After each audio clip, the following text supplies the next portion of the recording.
Yeah. And Mr. Dowdy, we are ready. Good evening. Welcome to the District 225 Board of Education meeting. Madam Secretary, would you please read the roll? Mr. Dowdy, Here.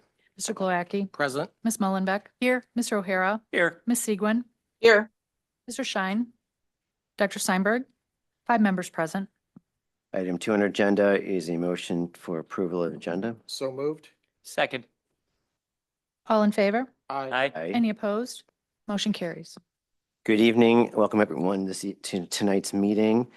We have a full agenda tonight. We have our typical opening items of community comment, board and superintendent reports, and consent. We'll then have 4 items on our regular agenda: an update on our directives, school links presentation, a True North update, current and future use, and finally a discussion of our IASB resolutions, which is the Illinois Association of School Boards, for its annual conference in November. We thank you for everyone to being this evening. Before public comment, I do want to recognize and have a very somber note. As many of you may know, a District 225 student who attended Glenbrook South's, a student passed away over the weekend. So let us take a moment to remember the life of Sydney Poshi Sanani.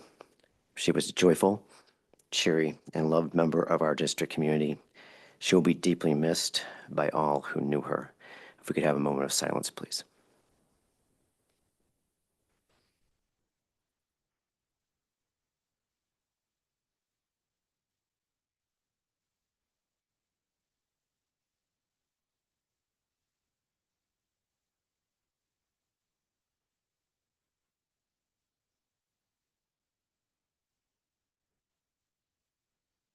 Thank you. Item 3 on our agenda is community comment and recognition of community visitors. This is an up to 30-minute part of our meeting. We deeply value the input from our community. Any person who wants to address the community has up to 2 minutes. We ask that you respect that amount of time. Please do give us your name and address as well as your connection to the district. Those are not required, but they do help us with any follow-up. Please be aware of a number of items. The board does not respond at this point to any comment. We do listen carefully. Please keep in mind that we maintain confidentiality and privacy, do not discuss individual employees or students.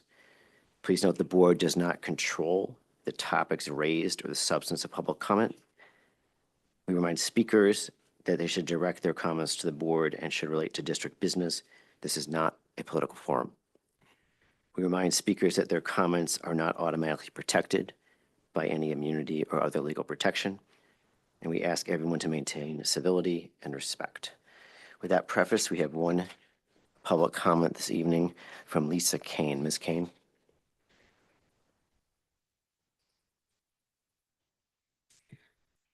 Hello, my name is Lisa Kane. I am a counselor, a teacher, and a parent of a District 225 student, as well as a District 34 student. In reviewing tonight's status report from the GBS yearbook investigation, I noticed that the item that matters the most to me, professional development for all employees regarding hatred and bigotry, has a lot of work to go. Yes, all employees engaged in anti-Semitism and Islamophobia training on August 20th, but the district's initial tone-deaf email in response to the recent social media post suggests that training missed the mark. The district did not consider the fear that some of our Jewish and Muslim students would feel, or the worry that their families would have sending the children to school to potentially face bullying, harassment, or worse.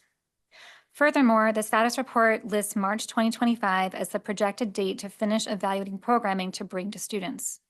If the district won't finish evaluating these programs until March, when will they actually be implemented, and how will students be supported while we wait? To say that our district has a strategic plan focusing on belonging is a talking point if there isn't appropriate, timely action behind it. Therefore, to your action plan, I recommend the following immediate steps. First, set an immediate date for an Administrator Anti-Semitism and Islamophobia Training Part 2, since Part 1 on August 20th didn't take. Next, ask students how they feel and what they need.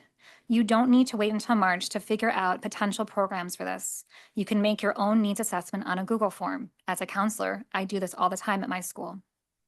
Finally, provide whole school programming on anti-Semitism and Islamophobia, as well as upstander and bystander training. We have to teach our students how to recognize hate when we see it and how to stand up for each other. Our community is heavily divided and we need ways to heal and come together. Again, we don't need to wait until March for this. These resources already exist. I don't hold the district responsible for global events, but I do hold the district responsible for recognizing how global events impact our students and then responding with speed, precision, and empathy to support all students. Thank you. Thank you, Ms. Kane. That concludes our community comment for this evening. As I mentioned before, we do not respond at this point, but we always take into consideration what our community brings to us, both of these meetings as well as in between our meetings, and we always appreciate the input. Item 4 on our agenda are our board and superintendent reports. Dr. Johns. Thank you, Mr. Doughty. I have a lot to report this evening. First of all, a celebration. I'd like to acknowledge that we have a new doctor at the table, Dr. Romano. She defended her dissertation a few weeks ago, and glad to see the DR in front of her name. So congratulations. In front of the board members is a draft of the strategic plan, and it is full of all the different components that are necessary. It shares both the goals and the mission and vision, but it also goes into great detail about the collaborative process that we use to get to this point. I believe we had at least 1,200 people in the initial round, 1,500 people in the initial round of collaboration for this process. Our vision for this is to build it out a little more and use it as our winter mailer. So we might add financial information and other information with the district to go along with it. Something that will be distributed across the community is the current plan. At the last meeting, at a recent meeting, board members asked about enrollment and class size enrollments. So in front of you is a quick spreadsheet that Dr. Gravel put together of our enrollment history over the past 8-9 years. We're looking at an enrollment currently of the freshman class of 1,149. That's a reduction of about 85 from last year's class. You'll see on this particular chart that we're projecting 1,270 for next year. Please note that that includes all private school students. So we know that many of those will not come. So that number we anticipate will drop back down to certainly within the bandwidth of what you've seen on some of the other positions. Another announcement I'd like to make, and it's a great success, and it's a collaboration we have with Oakton. We have a program going on with Oakton. It's funded by the Illinois Community College Board Trades School Grant. We have currently 21 students who are partaking in the Essential Applications of AI certificate program with Oakton. That's a dual credit program where students can take up to from 1 to 6 classes and come away with a certificate of a no-code certificate in AI. It's a great opportunity for our students. They are taught by Oakton staff here on our campus, and it's a program for our kids. So we had 21 students in the first program. The second class, we're sitting on 18 kids. So kind of a nice, exciting development in seeing our kids step into the world of AI and how they can use it in their futures.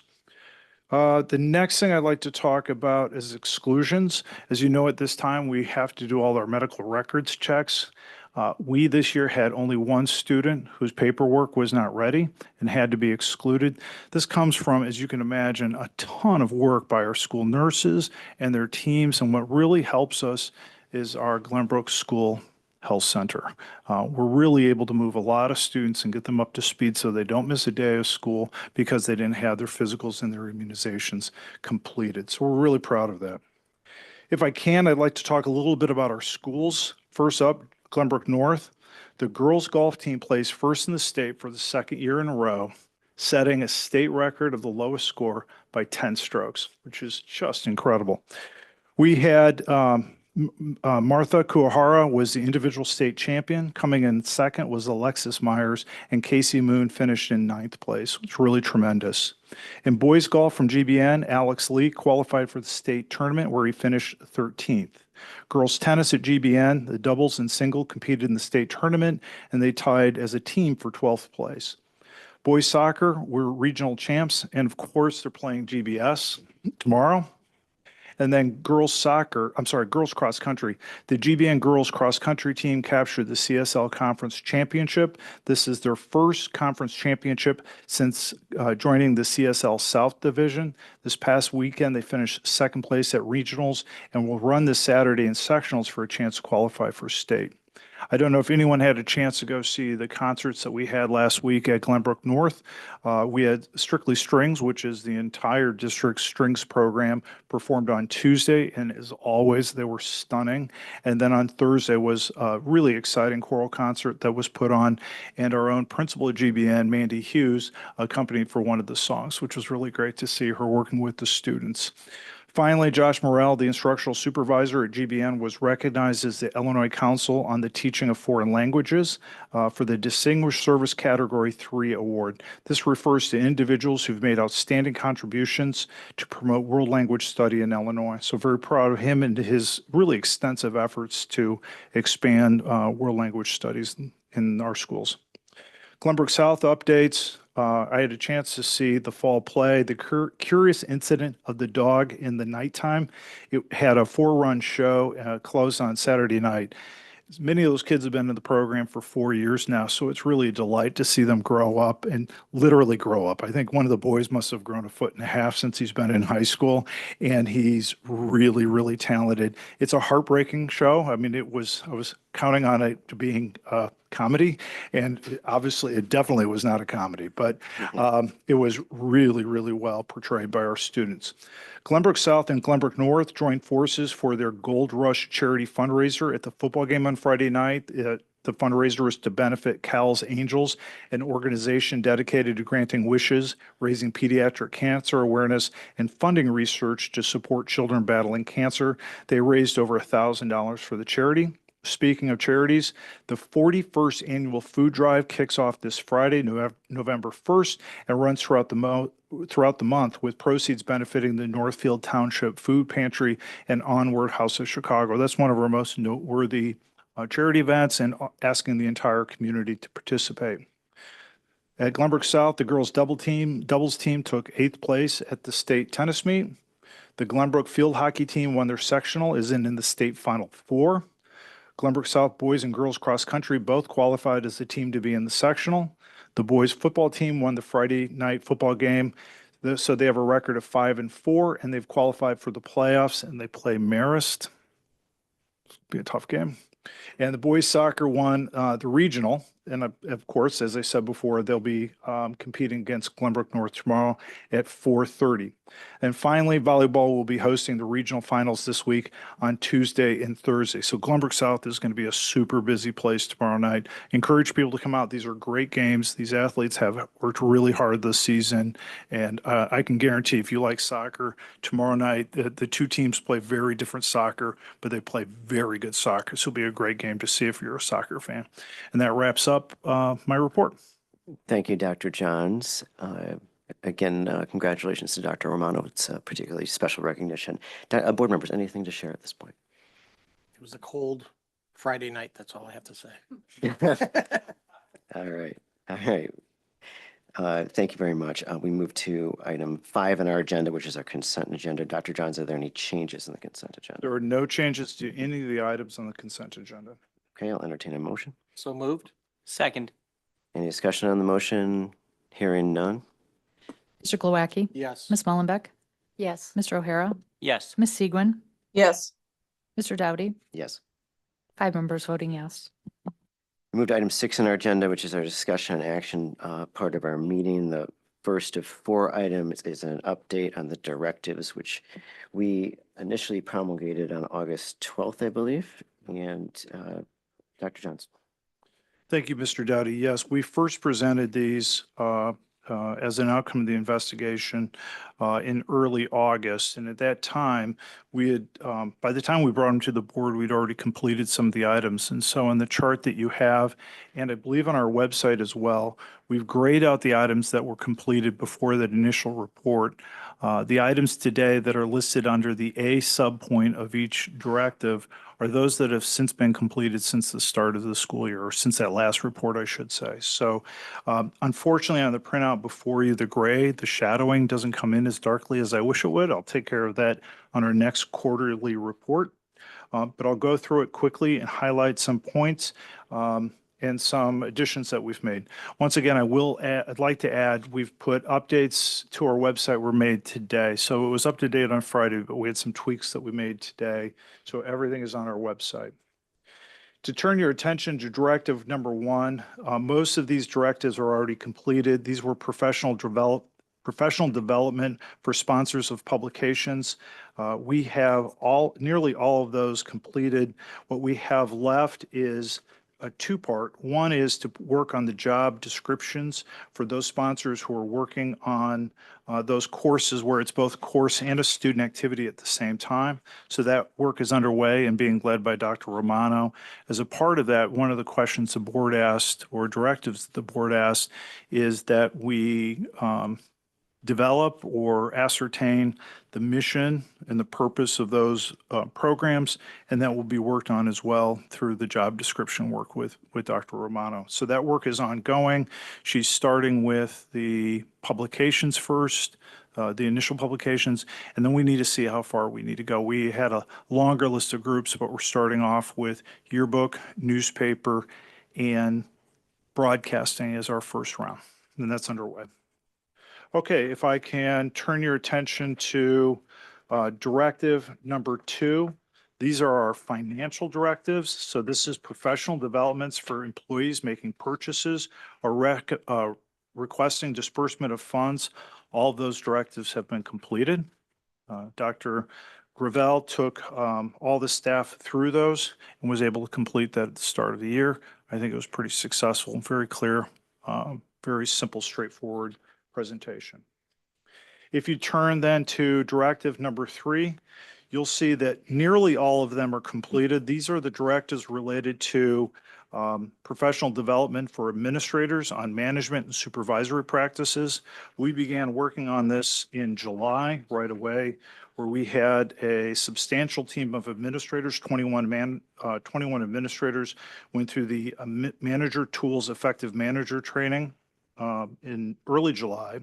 Then we had another 20 administrators go through the 2-day Administrator Academy at the end of July on the School Leader Evaluation Plan. This is the new evaluation system being proposed for administrators in the state of Illinois.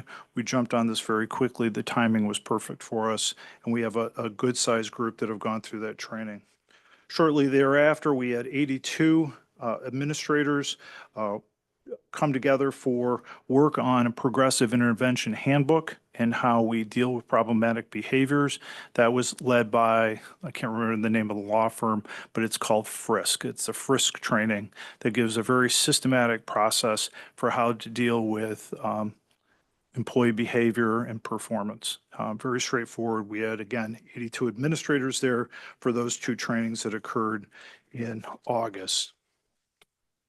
We also continue with executive coaching for building administrators and administrative teams, and all of those on executive cabinet. And we have mentors for new principals through the IPA.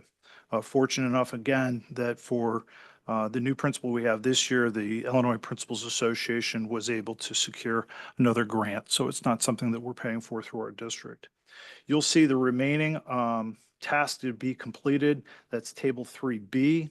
We're doing in-house administrator academies for all administrators to renew their licenses. There's 3 sets of cohorts we're going through. We've finished 2 of the 3 cohorts, but as you can imagine, with time as it is, we've had to reserve one of those cohorts for the end of the school year because there's so much, the administrators are so busy, they needed to schedule at the end of the school year for them.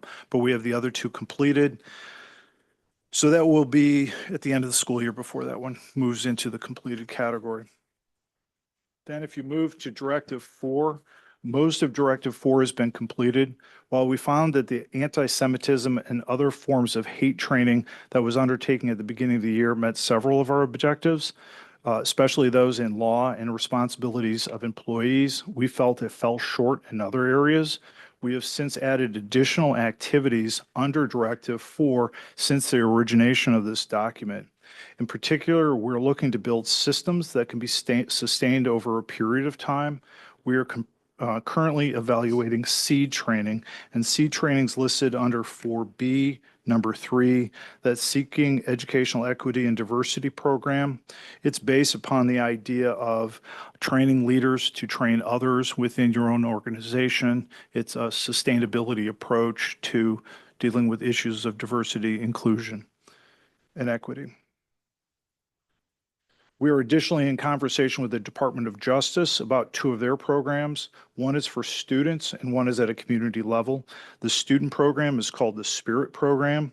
The Spirit Program brings together a team of students with community members to seek out and to essentially harvest concerns that the students have and go through a process, a facilitated process of making a common chart, kind of getting consensus, that sort of thing, and then coming up with solutions that can be determined within the community, within the district. And then it's our job to execute on those. Additionally, and this has a question mark behind it, not really because we're not interested, but because the Department of Justice has some resource availability issues because of the election. Department of Justice has a pilot program for the community.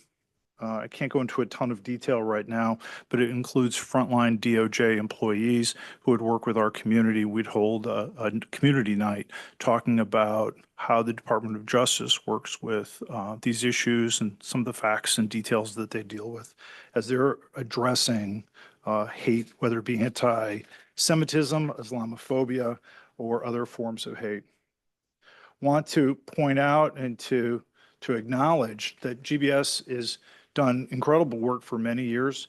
GBS is in its 6th year of equity cohorts. These are 3-year programs that the staff goes through. They volunteer for these.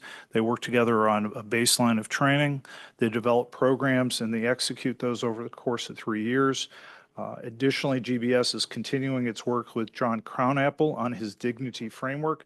GBN is starting this work as well this year. They got some of the staff had a light introduction to it last year, and they're continuing this work this year. Fortunately, from the data from our students as reported through our SEL surveys, which I meant to bring and I must have left upstairs, indicates our students are doing really quite well. We had our first round of our SEL survey that was done this year. We always want our students to do as well as they can, but regularly we see ourselves in the 70s and 80%, even 90 percentiles nationally of all schools for how our students are performing in terms of sense of belonging, feeling of safety, feeling of somebody in the building that they feel have their back. Moving to Directive 5, the policy and process changes for purchases have been finished, yet yet to come, however, is a communication tool that we talked about. I know that Dr. Gravel and a team have been working on securing a unified communication tool for communicating between staff and students. And then we're working on the RFPs for caps, gowns, and yearbook services. Directive 6 pertains to conflict of interest policies, and those have been completed. Directive 7 is evaluate assessment and grading practices. The evaluation of assessment and grading practices are major projects that loom on our horizon. As you've heard earlier this fall, sorry, I'm jumping too soon. Mr. Breitag has made great progress in leading the alignment of our courses across the district and building a common course guide. In January, Dr. Idrizi will begin her work on the grading and evaluation practices. And as you know, in our district, these topics are pretty sensitive. We've led some work on this probably 5 years ago, maybe 6 years ago.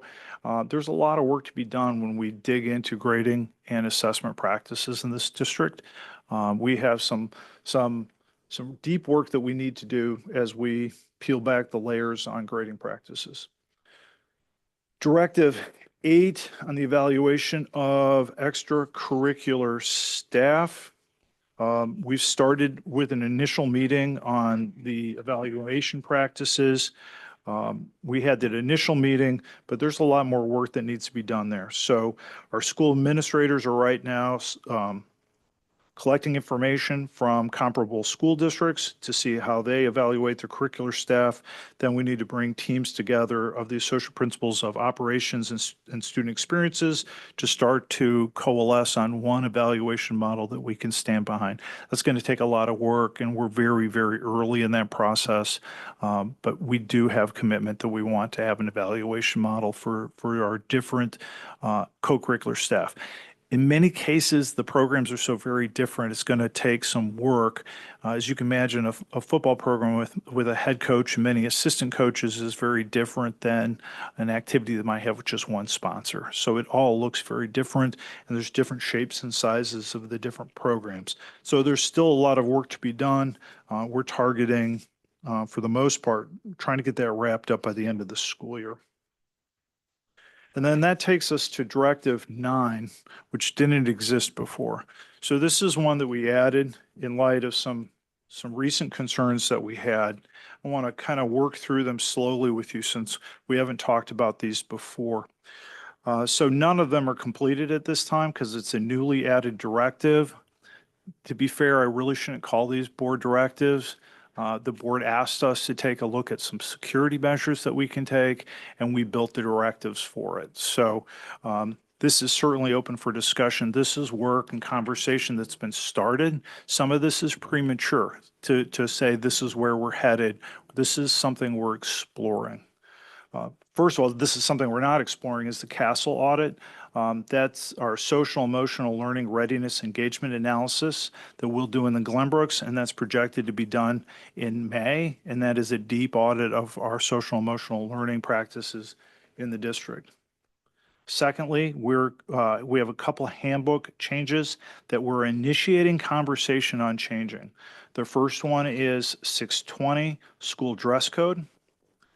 This next item we are looking into is revising student use of electronic devices, particularly use of video and still pictures inside the school in various circumstances. The next item is handbook item 691. We're initiating conversations about student IDs to improve safety and security. We will also need to have conversations, and this is going to be very, very difficult. And so I'm putting it out there as something we're talking about. I want to underscore that is whether or not we should allow backpacks at after-school events. Part of our problem is our students are so busy. After school, they'll go to school, they'll do their events, and then they'll come and watch their friends and other events. Students, as you know, don't use lockers anymore.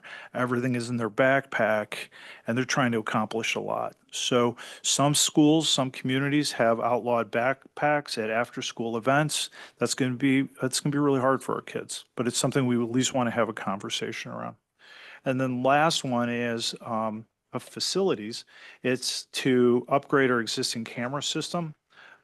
And so we can address some of the end-of-life equipment that we have, upgrade some of the existing software and transition to new software that gives us better performance and improves our investigation processes.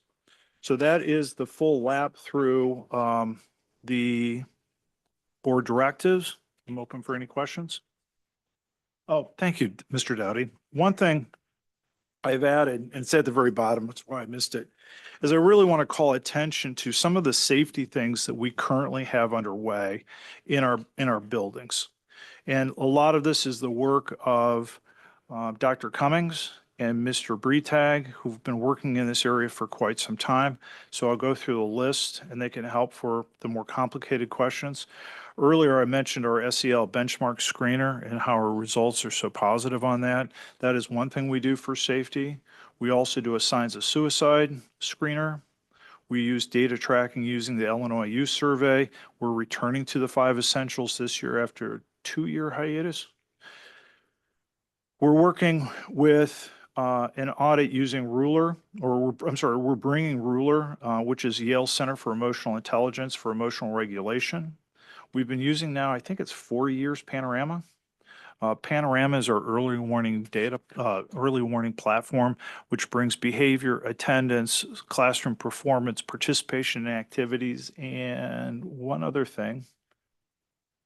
attendance into one pot of data. It also gives us some tracking of student interventions over time. So we have, I won't quite say that it gives us foreknowledge, but it calls us attention to the students that we need to talk to. And all those students that are flagged through that system are run through our student services team. So it tells us who we need to be concerned about as opposed to who pops up in our office. Because a lot of times we have students who are struggling for whatever reason, but they're quiet about it. They're internalizers is what I call it.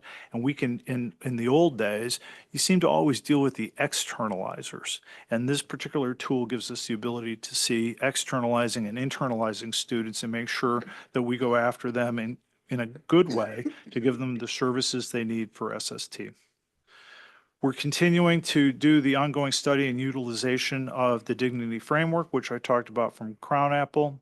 Our student services team were trained recently in the behavior digital threat assessment. We have mental health first aid training for students and staff.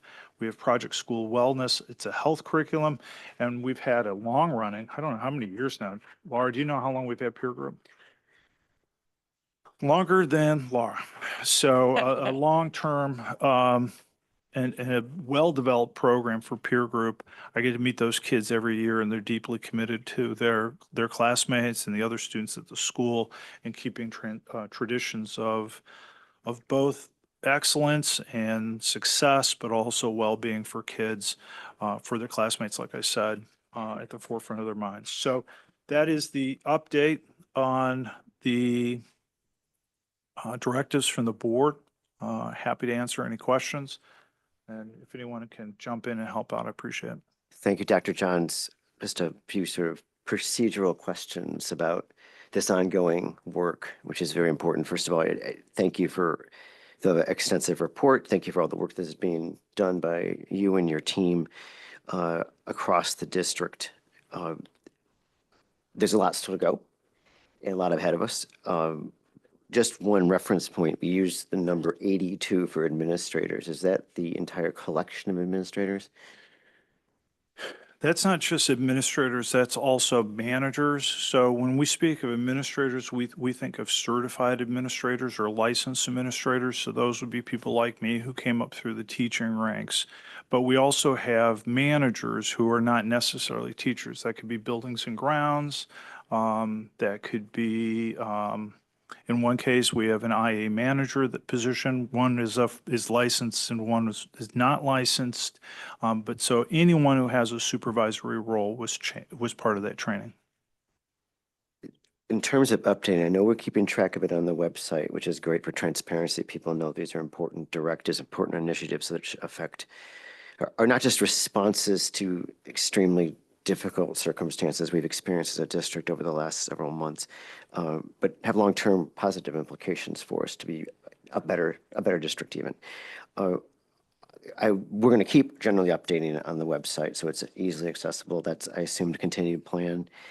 And then also the timeframes on here, and I know that there are literally scores of other initiatives going on across the district, both the district building as well as in the schools.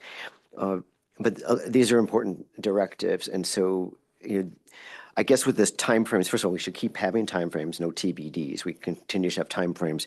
And also, if it's 10 things we're looking at, 10 programs, there should not be anything stopping us for, if we have one that works, plowing forward with it. It's easy from the 50,000 feet here, I get it. But as opposed to waiting until we've evaluated all 10, if something's working, I'm thinking about Ms. Kane's comments earlier, which I much appreciated, that you see the dates, and I don't pretend to know the whole picture, none of us up here does, but are there things we can do in various areas more rapidly? If we have eight options, can we start going on one or two? I would suggest that without getting lost in the detail. Absolutely. And part of under the SEED training, That's largely going to be directed towards administrators because frankly, their time is a little more mutable than classroom teachers' time is. We're running up into some constraints with teacher time because, as you mentioned, we have a number of different initiatives going on. One is our preparation for our curriculum work. As we're adjusting for the APA and getting ready for next year's freshmen, we know we have to do that. We have over 1,200 freshmen coming next year that we have to have our curriculum ready for. So we're taking what team of people can we move sooner on than others. And so some of our dates probably could be more aggressive. We put in some safe dates knowing, I'm sorry, I lost my track, but some safer dates knowing that we have a really complex schedule right now as we're amping up for the enrollment of our 8th graders, getting ready for course selection, course requests for the others, and trying to fit everything into the available time that we have amongst those other projects. So, but certainly the point's well taken. Anytime we can expedite something, knowing that we don't want to have a big gap, we certainly want to do. It's one version of we don't want perfect across 8 programs to be the enemy of good in this. One of my situation. favorite phrases, yes. And just 2 other quick procedural points before we open up for more substantive ones. Our next follow-up, I hope, is within a few months. I just think that I know you have the ongoing work, but bringing it to the board table, I think, is important. Do you have a sense, a quarterly basis at the moment? Or? Yeah, we committed back in August that these updates would be quarterly. Okay, so we'll see it again shortly after the first of the year. Then that's good. And then the last thing is, many of these trainings appear, at least to the less educated here, to be very important. Whether it's in the area of anti-Semitism, Islamophobia, bigotry, and other things, or other sorts of administrative work by our supervisors. Is there a sense of making these continuing educational processes that after X amount of time, and lots of professions do that, as I'm sure you know, so that we continue to inculcate these values, which are so important to having the foundation for excellence in education? Absolutely. Some of these, particularly the very operational, are built into a new manual we've been building for several years now. It's our administrative operational AOP, operation manual, that we use for kind of the day-to-day operations. So it's an operating guide. We know we have a lot of administrative turnover coming in the next 7 years. We want to make sure that those people can have a tool ready for them to get up to speed as quickly as possible. Some of them are more complex. So if there's trainings that we really like, particularly FRISC training, might be something we do every couple years as we have critical mass. Bringing FRISC training isn't easy. They're out of California. We had to have a large group for them to come, but maybe there's other avenues. One of the things that's coming with that whole process is we're developing our own manual for how to do some of that work. So while it won't be the active training, we at least have the processes built in place so that they can be carried out. I appreciate And some of those we frankly haven't had. And so now having them baked into our approach to our work, it's much easier to carry out. A colleague down the hall knows how to do these things. It makes all of our work better. Thank you, Dr. Johns. Board members, start with Ms. Mullenbeck. Do you have some comments and questions? Why don't you turn on your speaker? I'm sorry, I always forget that. I want to stick with Directive 4. But first, let me say, I know that a lot's already been accomplished, which is great. But as Mr. Dowdy said, we still have a lot to do. Looking, though, at Table 4B, when you flip to 4B4, there's no date for the timeline for that. I'm not sure if that was an oversight or if that hasn't been determined yet, or. My guess is it's an oversight, being that it probably came after a page break. Okay. So we'll work, I'll meet with the team next Monday at our cabinet meeting, and we'll get a date ready for that. Okay. I know we began the conversation on that. We're really struggling for professional development time. Got it. Another question, again, sticking now with Directive 4, and this follows up on Ms. Kane's comment about having students tell us what they feel is necessary. Can we, we're doing these evaluations with the students pretty frequently, it looks like it says, that we're doing the SEL benchmarks 3 times a year. Is there a way to use that touch point as an opportunity to get student feedback or participation, or is there a different way? I understand we don't want to be sending out a survey to kids every couple of weeks. They're not going to fill them out.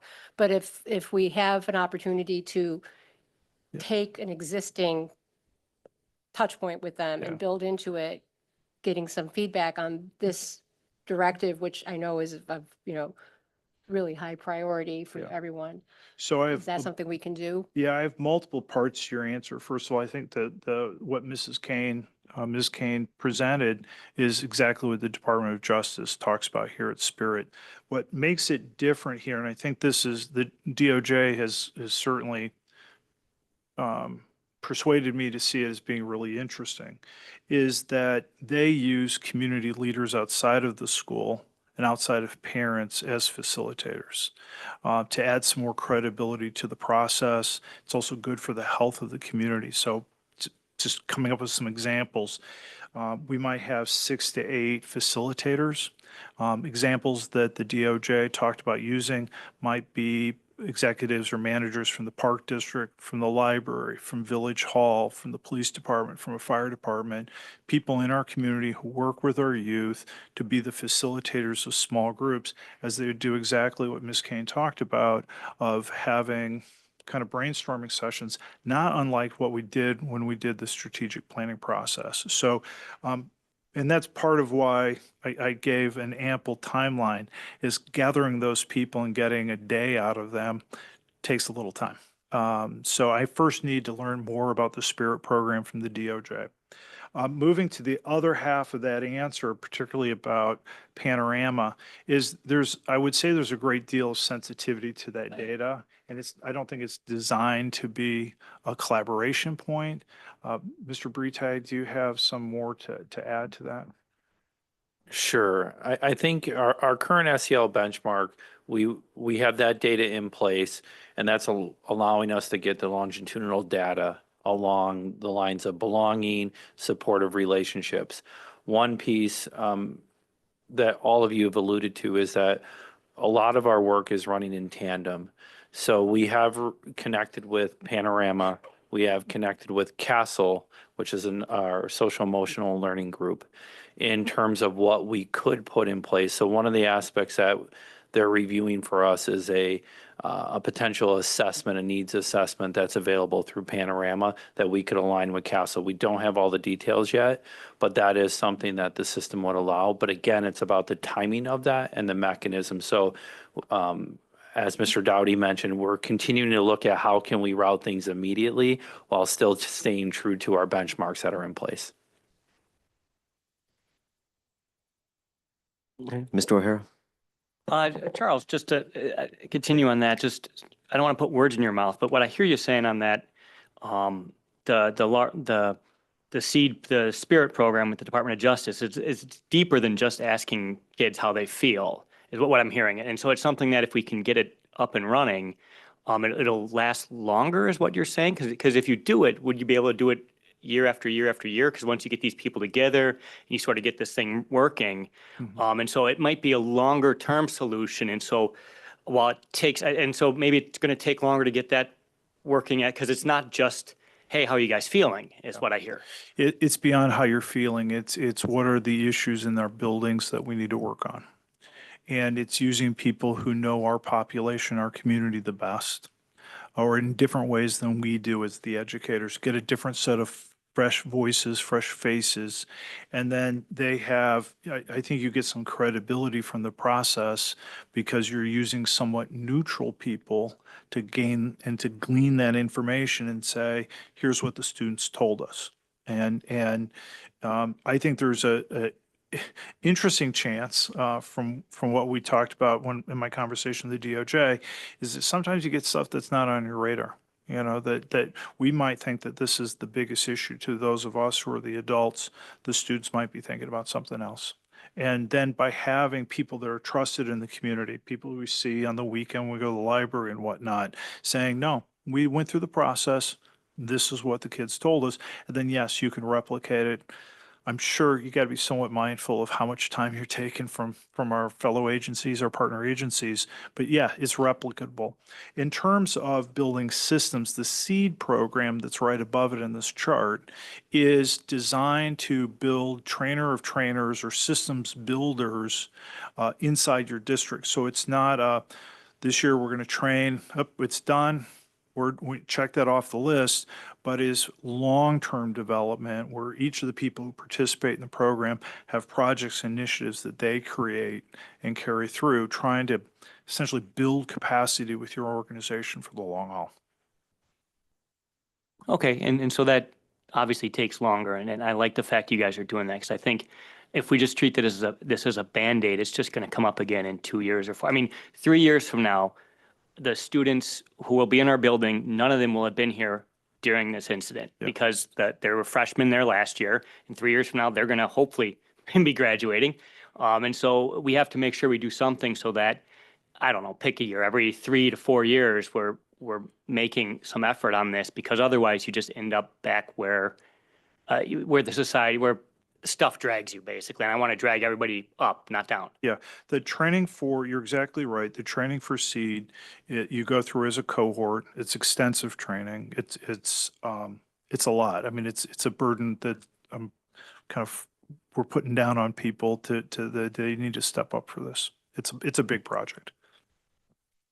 Mr. Galecki? Thank you for the report and everything and all the work that everyone's been going through on this. Is important on a number of fronts. Kind of following up on some of the questions regarding evaluation. Can you explain what's entailed in the evaluation process when we're looking at programs and everything, The evaluation of activities in sports. or the evaluation of the programs and which trainings we want to do and everything, what's entailed in that? Yeah, it was referenced in 4B. I'm sorry, you weren't here at the beginning when we had, yeah. Yeah, so in particular, what we're trying to do is get an assessment of, will this work? Will this lead to sustainability?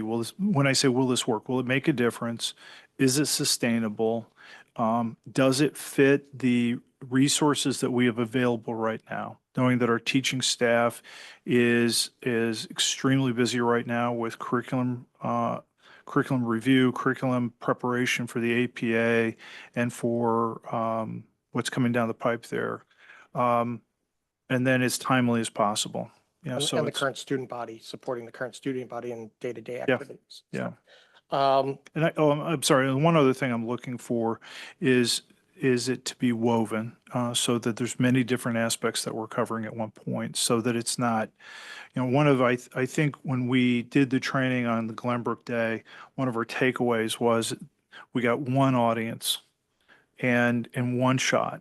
Well, we know that it's the successful response is going to take a fabric, a bunch of different approaches and a bunch of different angles we're going to need to take to really deal with these persistent and difficult issues that we see in our community, but we also know are across the world. And we're combating everything on social media, Facebook. We know there are agents that are trying to make these things harder for us. And so we're going to need to have a highly developed, complex, interwoven project if we're going to be successful. I think you just touched on one of the objectives of any training, professional training, is developing habit. Mm-hmm. And to do that, you have to develop rinse, repeat, not just every 4-year cycle, but then here's the introductory sessions that give us the terminology. Next piece is, no, how do I recognize and act upon that? Next piece is a refresher and do it again. And so what do you envision, I guess, how these habits get formed in this district? Yeah, I'm admittedly focused on getting started.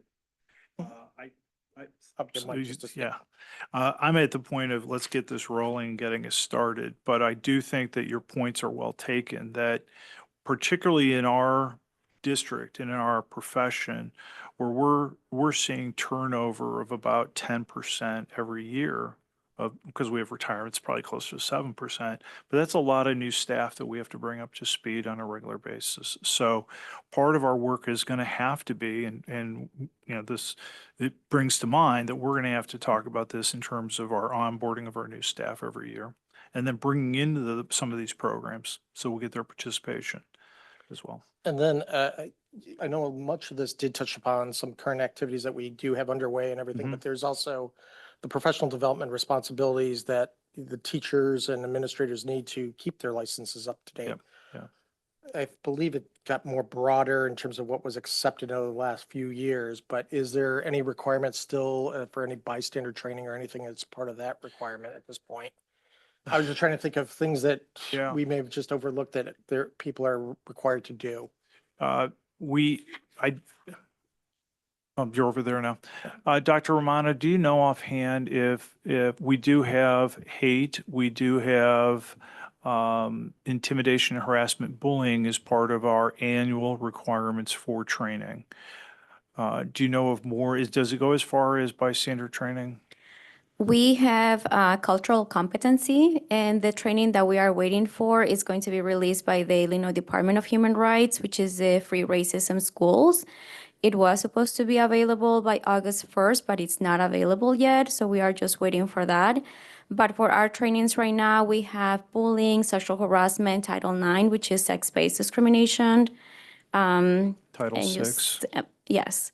And I think you said one more, and I'm forgetting that one right now. But yes, we have all of those components that go into the training that is required every year. Okay.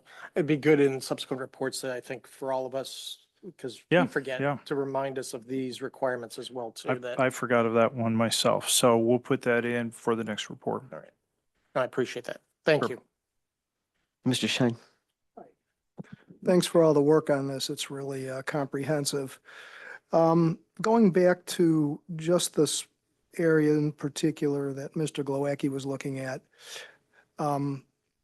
it notes here that it's 22 modules, which seems like a awful lot of individual pieces. This would be the bottom of Table 4A. And it says that this would be done by January 15th. And then it's saying, once it becomes available, it'll be assigned. And so, but it's not available, or is it? Or parts are, I'm just trying to understand, like 22 modules, that's like a whole year of training in most places.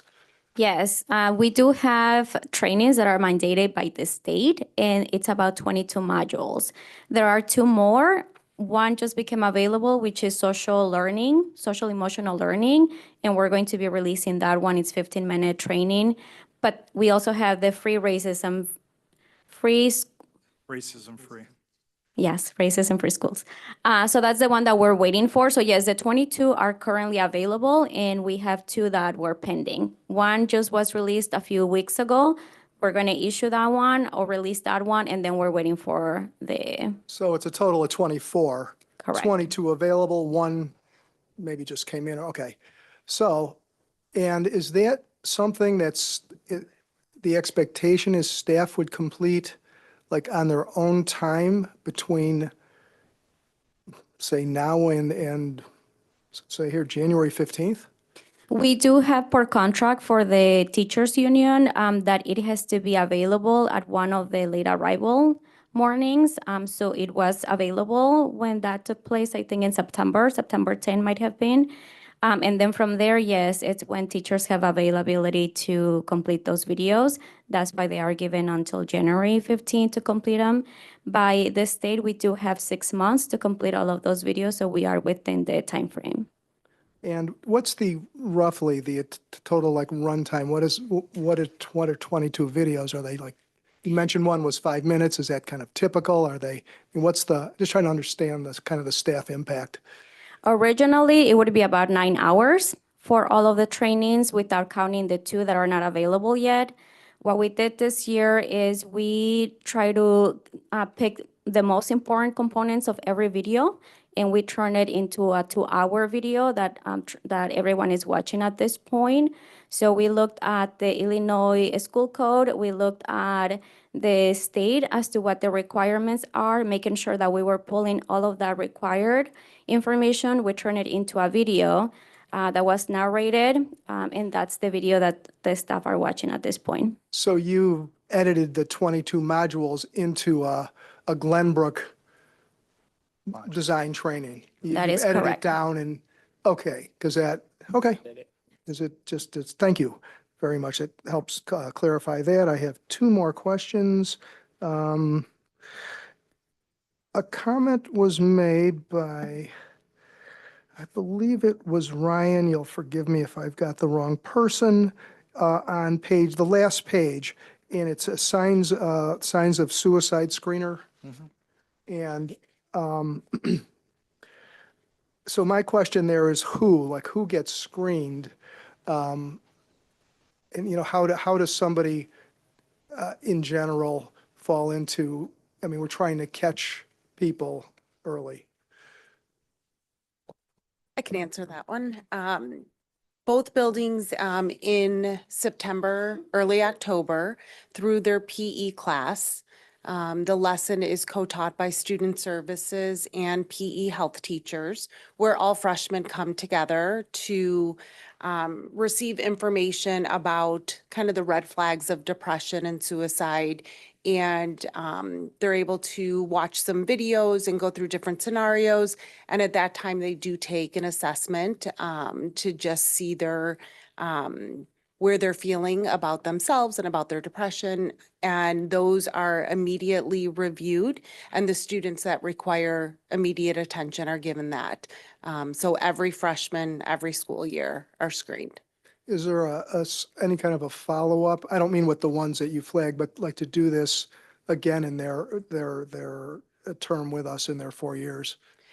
Yeah, that's a great question. So in sophomore year during health classes, it is also covered again, not the exact same curriculum, but the same concepts in terms of not only being able to identify red flags in others, but also self-care for themselves. Very good, thank you. Just one more brief question. Where's my markup here? On page 17, this is board directive number 8. It's a small piece. It talks about a meeting with the assistant and associate principals. Just the first highlighted bar in gray. And it said that there was, this is for the extracurricular. And it says that we had a meeting on August 7th. That was a deliverable, it was completed, and it says a second meeting was scheduled for September. And since we're past that, I'm wondering, did that occur and that was just never noted? Or was this something we have to pick up? Because the rest of the dates are pretty far out in the future. From what I learned today, I don't think that second meeting occurred and we need to pick it up. Is it necessary, or do we just jump down to these other It's a 8B multi-part things? arguably you could excise it from 8A because it is a long-running project. They have to have meetings in order to determine which one of the indicators or which evaluation tools they want to use. I only highlight it because, I'm not looking for a checkbox, but the yearbook is a co-curricular, piece. So that, just sort of amplifies, this item. So Yeah. maybe we could just get a touch of clarity on that. Absolutely. We have, this is largely the assistant principal's work that's being done. Dr. Romano's leading the work on the job descriptions with the publications and the media sponsors. So we have two kind of parallel projects going on at the same time with both, that would cover both the yearbook work, but also our co-curricular program work. Thank you. Mm-hmm. Ms. Siegwin, do you have any questions or comments? Hi, can you hear me? Yes, we can. Just one follow-up question to the comment earlier about the depression screener. I'm not sure if I heard it correctly, but did you say that all freshmen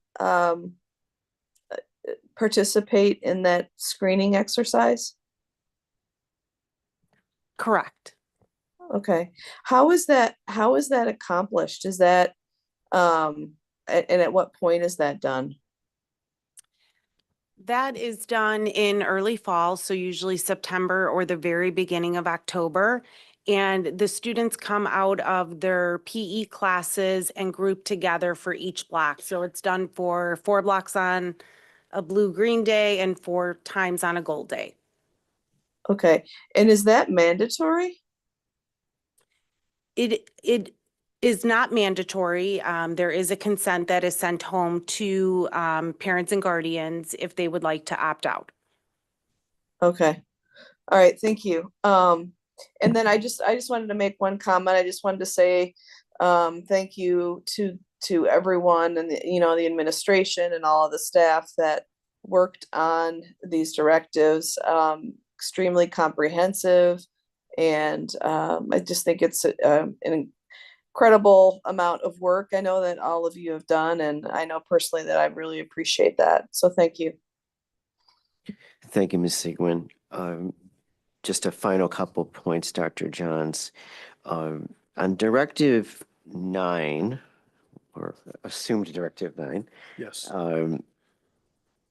we're going to be doing quite a bit of policy work just to look into potential policies to increase or I don't know if it's necessarily the physical safety, but the emotional comfort and safety of our students, which is critical foundationally to making sure that our students stay focused on education.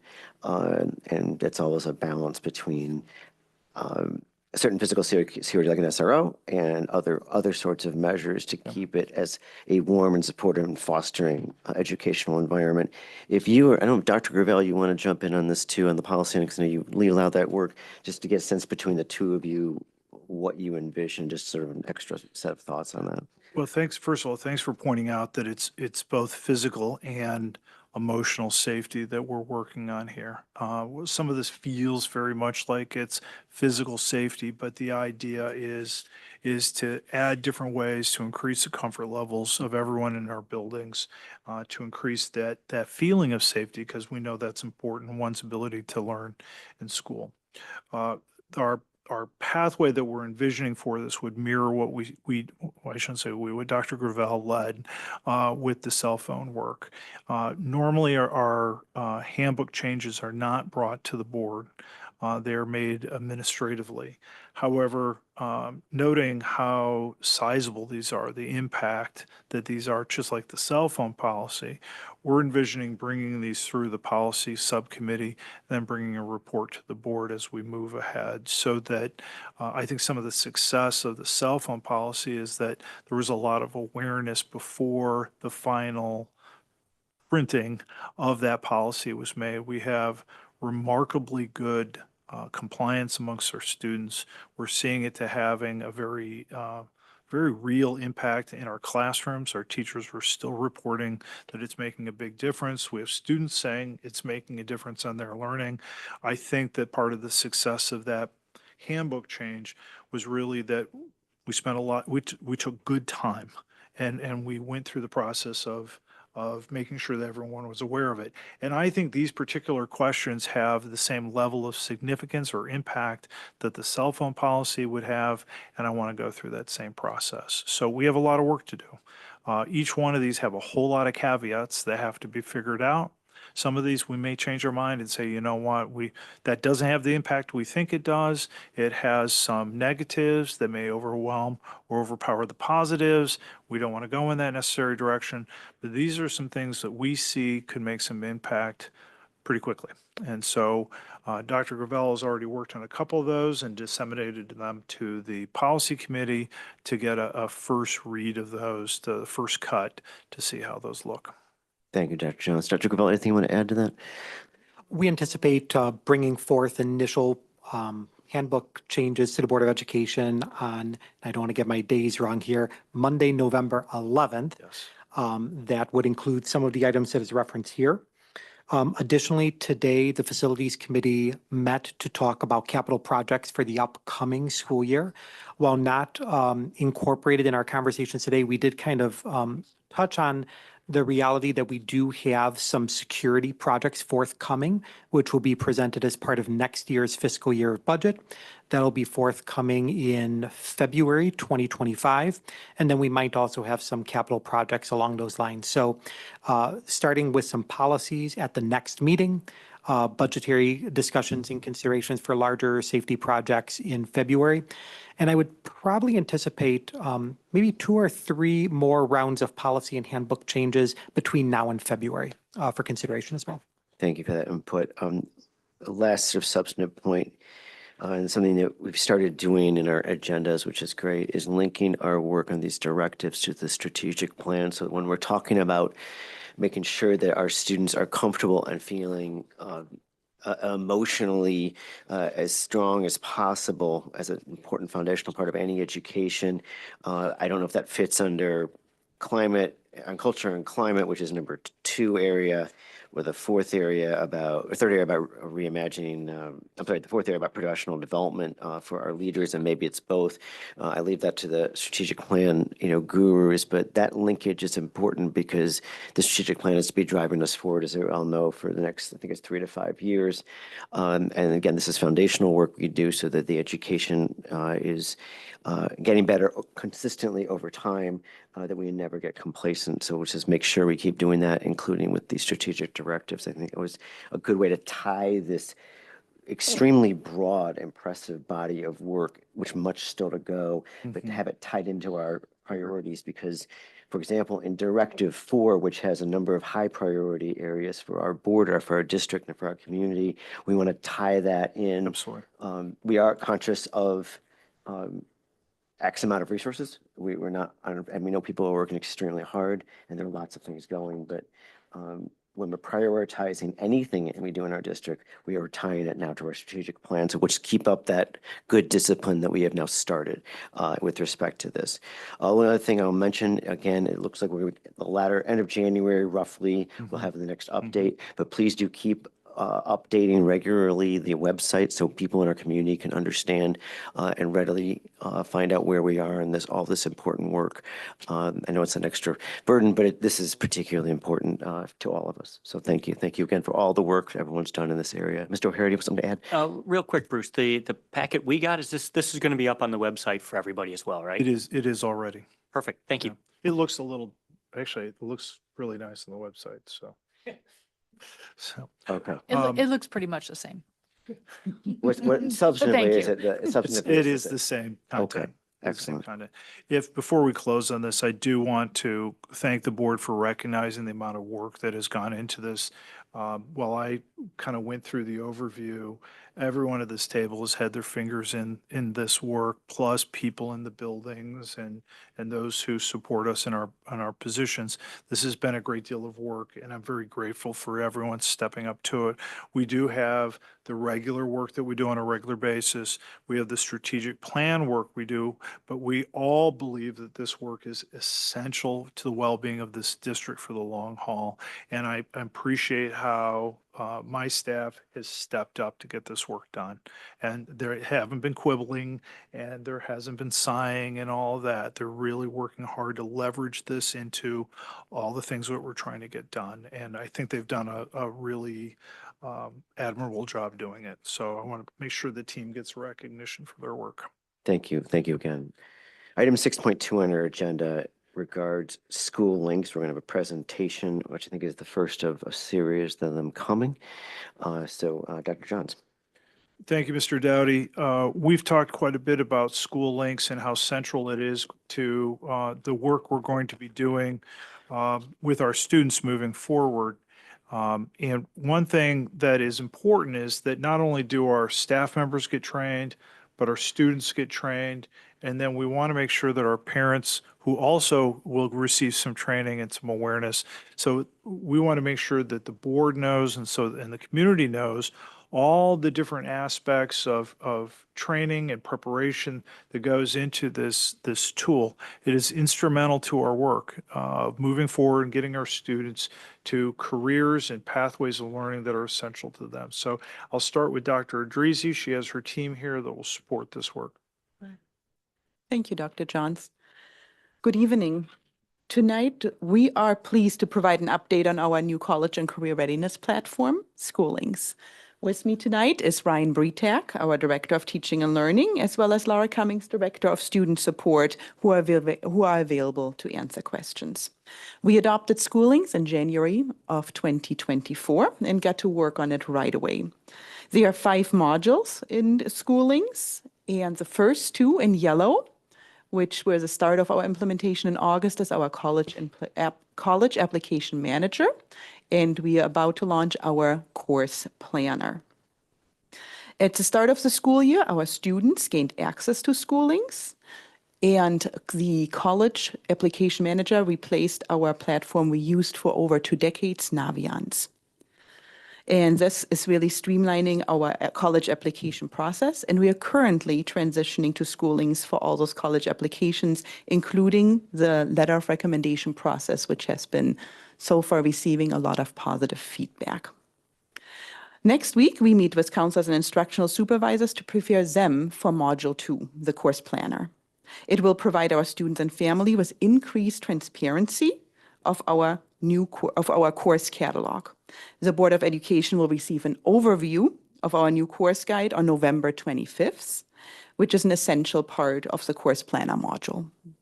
In January, we will present our implementation on this particular module to the board. There are 3 more modules here. We have the College and Career Readiness Data Manager, our work-based learning, and scope and sequence. For work-based learning, we have already started building connections with local business partners, primarily through our internship class. And this will complement that ongoing work. The scope and sequence serves as a counseling curriculum. This 4-year curriculum will guide our students through interest and goals and tasks to prepare them for college and careers. We're excited about all of those, but also know it's a process which we are rolling out slow and over time. Right now, the ones in yellow are the ones we are most currently focusing on. This is an informational memo to share with you the rollout and communication, and we are here to answer any questions you may have. Dr. Johns, anything you want to add to that? Really want to thank them on their work. Whenever you're implementing a system like this, there are so many pieces that are hard to keep track of, and trying to make sure that all the different aspects have the necessary amount of training that people need a little before they actually need it. So there isn't a reaction of, oh no, I'm not aware, I don't know how. And I think the team has put together, as indicated in the memo, a very clean, well thought out process of anticipating the needs that people are going to have before they have them, so that they're prepared in advance. And I think that as you change systems, that brings down anxiety. We know there's more than a little anxiety when it comes to the college application process. I'm still suffering from it. My youngest graduates in May. And so we want to bring all of that down. We have here in this particular tool, Schoolings, I think something that makes the lives of students so much easier. If you would talk a little bit about what is going on with the recommendation manager in a little bit, or aspect of it in a little bit, when you get an opportunity, I think what that it makes life so much easier. It's so simple, but I think it is a way that we're trying so hard to anticipate the needs of our families and our students, and make finding the right college, being prepared for it, and going there easier than it's ever been. Thank you. Thank you. Board members, I'll start with Ms. Malbeck. I have to say, I'm excited about seeing Schoolings at some point. So I don't know if anyone else on the board wants to do a trainer with me, but I would love to do that, just because hearing you talk about it and knowing my children's experience with Naviance, it sounds like a real upgrade.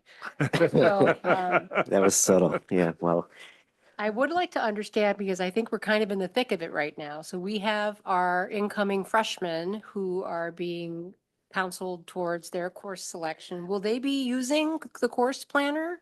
And I mean, is all that happening simultaneously? Course planners getting rolled out for the kids who are now, I guess, I mean, they don't really, well, it's a little bit different process, I guess, for the 8th graders than it is for the kids who are currently enrolled.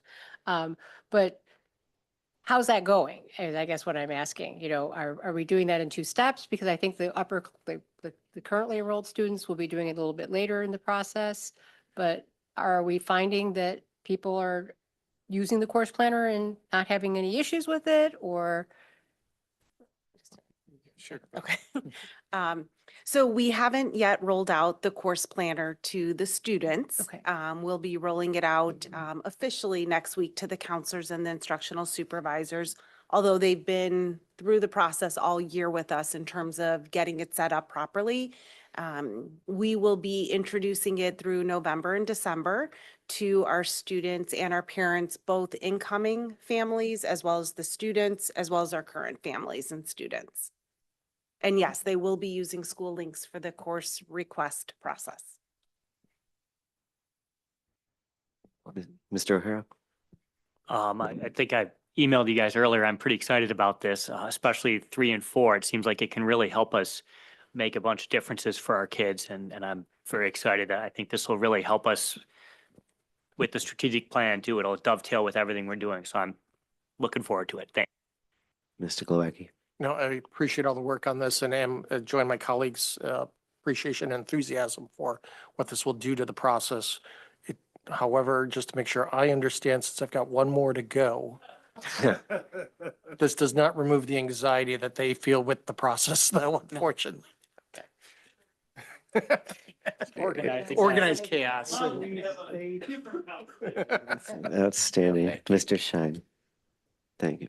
Ms. Siegman, any questions or comments? Yes, as a parent who sat down a couple of weeks ago with my 2 juniors, we took a look at it together. And one of the questions I had was, and this could be all on me too, just not spending enough time with it, but it seems to me that the current functionality that's there to access is much more geared toward current seniors. So we were trying to figure out, just in navigating the application, how it applies to the other grades. And I don't know if that's like too much of a loaded question, or if that's going to be addressed in future trainings, but I just wanted to put that out there. Yeah, great question. So the scope and sequence really is the 4-year counseling curriculum, and we will be starting to roll that out this year and 100% by the fall of 2025. And so the goal is to get all freshmen on it this year, coming up shortly, actually, in November. And then there will be a curriculum for freshmen, sophomore, juniors, and seniors within School Links. We just haven't opened up those parts just yet. Okay, so is there going to be some sort of, I don't know, some sort of designation on the application on School Links that says, if you're a senior, go here. If you're a junior, go here. I'm just trying to understand how that's going to work. Yes, you're absolutely correct. Once we complete the scope and sequence, those items will be pushed out to the students based on their grade level. Basically, on the homepage on the dashboard, you would be able to see their to-do list. But many of those activities will take place with their counselor in either small group, large group, or individual settings where they'll work through those activities. Okay. And will the parents have the same view, as their kids? Yes, they do have the same view. They just can't edit. Okay, perfect. That's a good thing. Yeah, I mean, I'm looking forward to just spending a little bit more time in it, and maybe some trainings or something, because I think that those will be helpful to navigate it. Yeah, and I think that's important. We had noted that we have our upcoming, it's really 4-part webinar series, which will offer that training. And we did put high energy into the seniors, knowing that this transition most directly impacted them quickly. So that makes sense that you are seeing a heavy senior-based experience right now as we quickly transition from Naviance to School Links. So I'm going to Okay. use that as a segue. Ryan, can you talk about, or maybe Laura, can you talk about how the recommendation tool or process is different under School Links than it is from Naviance? Because I think it's one of those ways that we made life a little easier. I'm going to take that.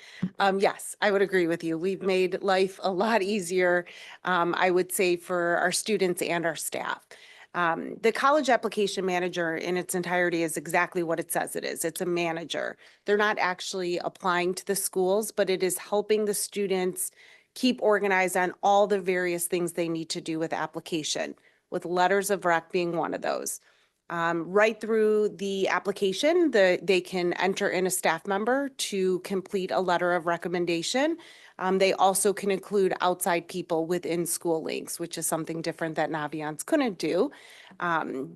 To date, I want to say we've had over 6,700 letters of rec requested from our staff, which is a lot.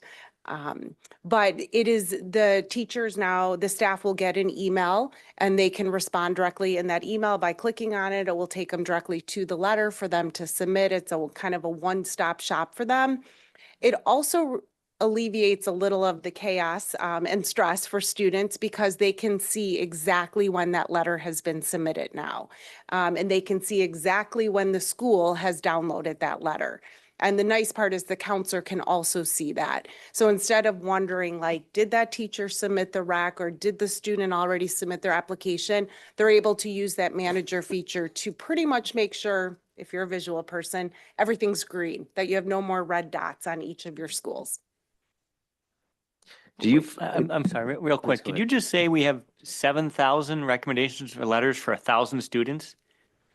Because we got 5,000, so you got 1,200 students. So I'm just making sure I'm doing the math here. 5 applications, 6 applications per kid. Some have maybe? requested more than I others. just want to hit my head Yep. somewhere. Oh my God, that's crazy. Is there? Can I ask one more Yeah, question? please go ahead. Please. When will when is the notice coming out about the timing of the webinars? Shortly, within probably by the end of the week. We picked the dates. We're just finalizing our communication. Okay, and so that's going to be via Zoom, I assume, or something like that? Correct. Okay, great. Thank you. So you may have addressed this, but this goes back a few years. I don't have that current anxiety that others around this table are enjoying. But I remember maybe you said this, but I remember each school often would have different elements to they might have an add-on. So is that automatically programmed? So if I want to go to XYZ college, it's 19 parameters show up for that. And is that just interactive with this software with each college?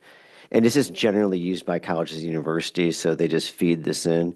Okay, that may be the best thing of all time for this. I just remember getting dizzy on websites. So okay, that's good. And then you talk about the modules, which Ms. Siegelman was asking about. This for parents, this could seem like a lot, even though it sounds great on top.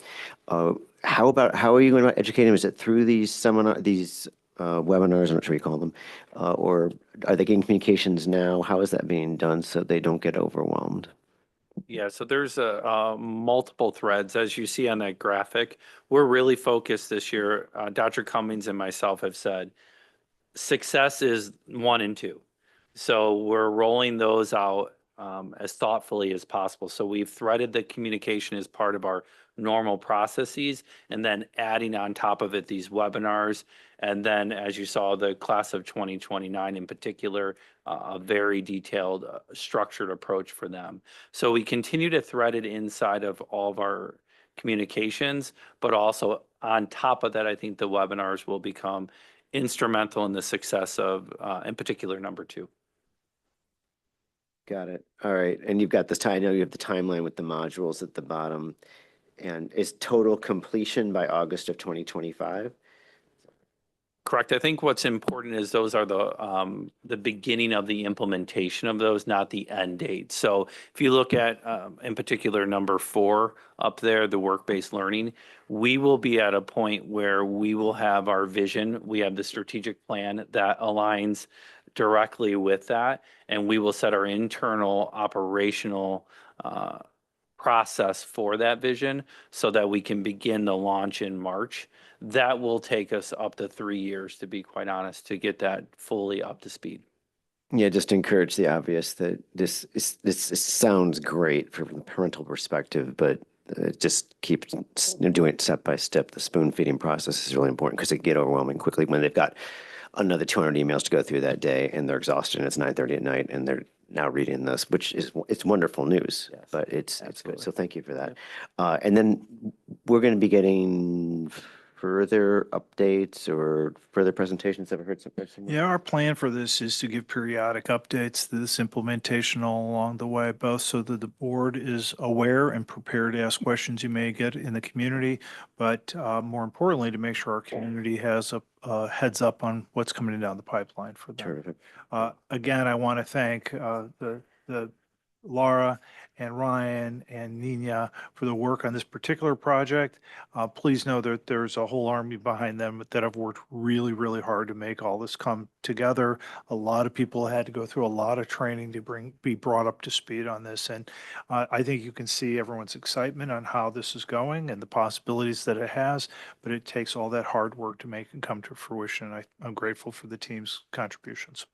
Oh, thank you. Again, we'll move to item 6.3 on our agenda regarding the True North Cooperative, the current and future use, which we talk about from time to time. I know Dr. Pearson's here with us tonight as well. Dr. Johns. Yeah, we're fortunate to have Dr. Pearson with us because she was at one point in the leadership team at what is now called True North. At the time, it was North Shore Special Education District.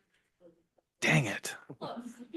Stick with the letters. It went off my tongue easier. Is that right? We've been, I think we were one of the original partners of NSSED at the time.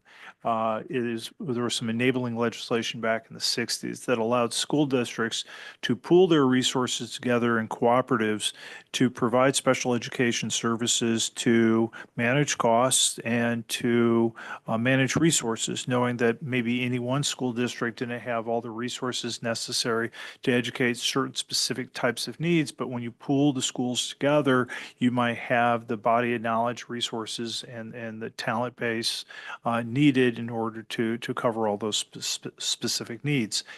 So over the years, we've been an active partner with True North, but I think a couple of years ago, Dr. Pearson laid out for the board our vision of returning these students completely underneath the District 225 umbrella. And she has been a part of a massive project to make this come to fruition, and we're really at the last remaining steps. And so I've asked her and to give us an update on True North, both our current use and our future use, because we have some exciting news on the horizon as well. So Dr. Pearson, or I'm sorry, Dr. Idrizi. I'm actually going to start us off. We're excited to share our ongoing efforts to bring transition, to not rely so much on True North services and expand it to work with our teaching life skills and True North transition and bring those in-house here to our community and staffed by our staff. Over the past years, we have taken steps to establish teaching life skills TLS and True North transition within our district, guided by our commitment to long-term sustainability, a greater sense of community, and equitable opportunities for our students. This effort is aimed to improve student outcomes and providing high-quality services while utilizing district's resources more efficiently and effectively. The slide right here, I know sometimes it's hard to see, but most of the information or all of the information is also in the memo, shows our 3-year process to build capacity, including TLS, which is this school year, and then also moving to True North transition services into our Glenbrook community and into our Glenbrook staffing. So the next slide, I'm going to show you, it shows the financial impacts of these changes. I understand the font you will see is slightly small, but all the information are in the memo in front of you. The slides are there to visualize the data. The financial impacts are significant. And what you can see here is the True North financial services. What we pay as a member are the membership fees, the tuition payment, and our usage fees. And here is our membership cost showing from the years of 2019 to 2024-25 school year.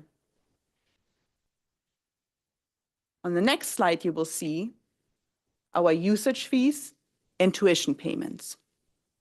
You see it going down in the 24-25 school year as we are now having our teaching life skills TLS students within our Glenbrook South and Glenbrook North High School. This is showing you kind of a graph of the students being serviced through True North. We are working with True North on 3 programs. It's the North Shore Academy, Transition Services, and TLS. The darkest color here is our TLS program. The medium color is our transition services, and then the North Shore Academy. And you see the decline in enrollment with True North over time. Currently, we are serving about 30 students in our True North Transition, as well as 2 in North Shore Academy. 28 and 2. 28 and 2, okay. And here we kind of have a parallel cost. On the left-hand side, you're seeing the cost, as well as in purple, the True North cost. In yellow, and on the right-hand side, you're seeing our District 225 student enrollment. So our phased approach allows us to gradually consolidate resources, leading to more consistent support for our students. Dr. Jennifer Pearson is here this evening to provide further insights by answering questions the board may have.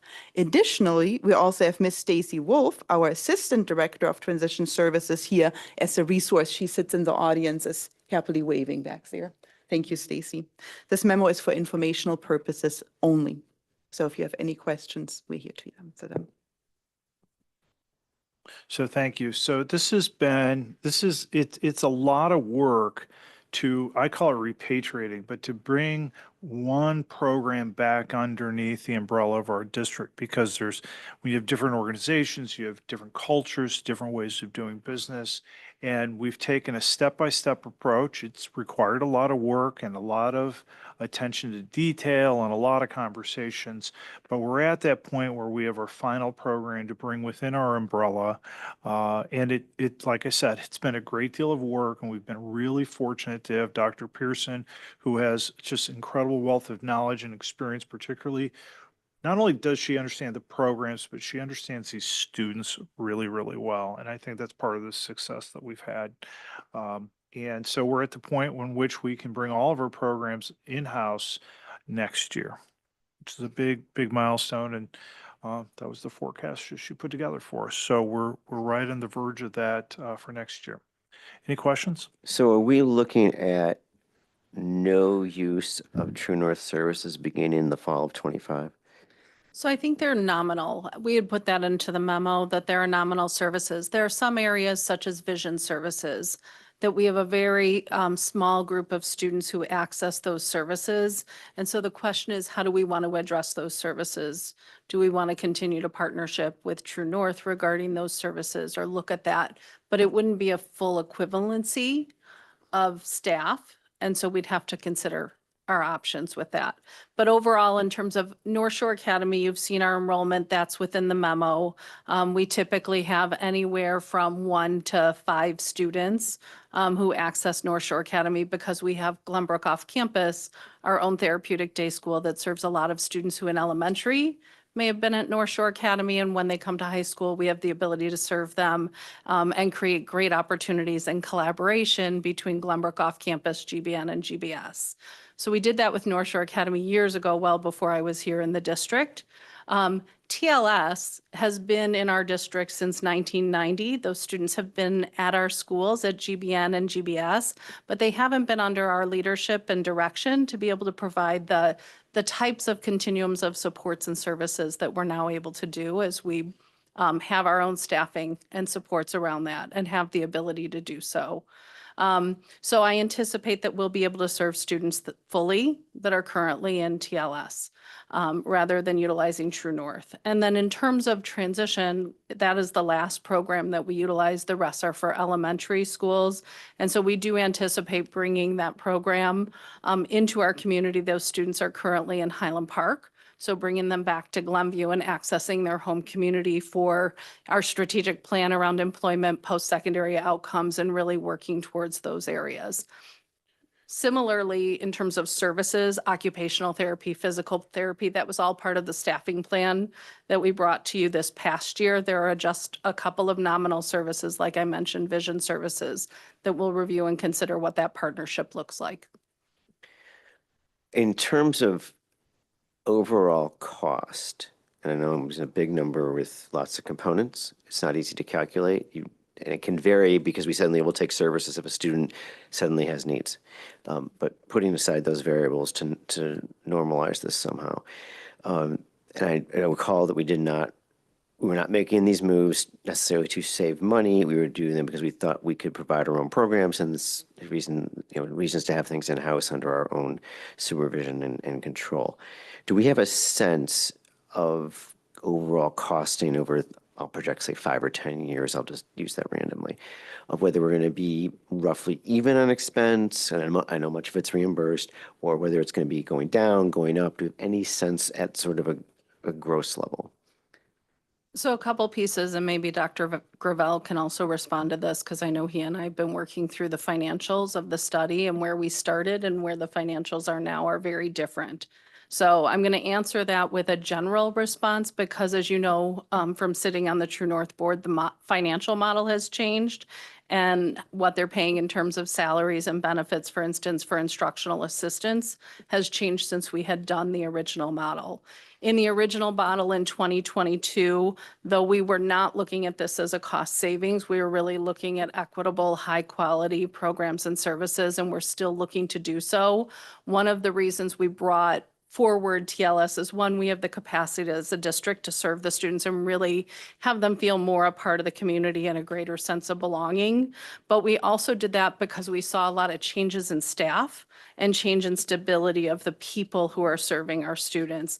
As True North has undergone a lot of changes, it's impacted the stability and the long-term sustainability for us.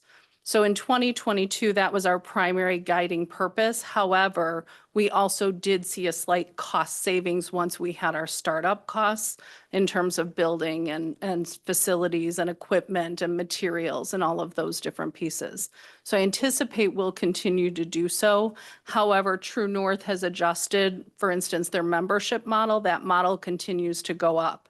So of that 3.3 million, I believe that was on the one slide, the majority of that is transition, both the tuition that we pay for students to be in there as well as their aid supports to be a part of that. Most of those usage fees for tuition and payments are the tuition and aid costs plus their related services that we're also bringing in.